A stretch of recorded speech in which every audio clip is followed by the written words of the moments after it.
In today's video, I'm going to teach you how to add a code block in Notion and use it effectively. First, open Notion in your web browser or the desktop app and make sure you're signed in. Once you're in, navigate to the page where you want your code to live. This can be an existing page you already use for notes, a project page, or a fresh page you've just created. Keeping everything in one place will make it easier to reference and organize your snippets later. Now place your cursor where you want the code block to appear. Type a / to open Notion's command menu, then start typing code. You'll see the code block option pop up. Press enter to insert it. You'll get a dedicated code block with a clean background and monospaced font, perfect for readability. If you see an inline code option, that's just for short snippets within a sentence. Stick with the full code block for anything more than a few characters. With the block in place, you can paste your code directly or start typing. Look for the language selector at the top of the code block and choose the language that matches your snippet. Picking the right language enables syntax highlighting, which makes your code easier to scan and understand.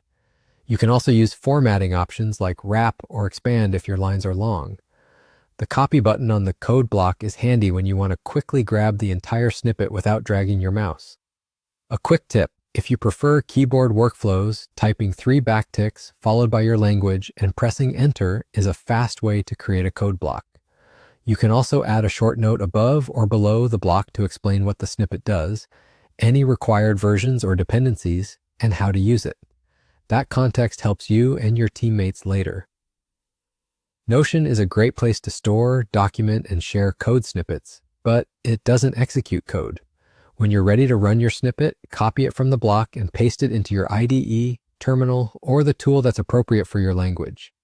This keeps your workspace organized while ensuring your code runs in the right environment. One final best practice: avoid pasting sensitive information like tokens, passwords, or private keys into shared pages.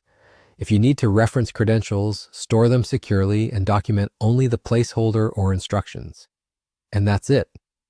Open Notion, go to your page, use the / command to insert a code block, paste or type your code, choose the language for highlighting, and you're done. With that, you have a clean, readable, and shareable home for your code inside Notion.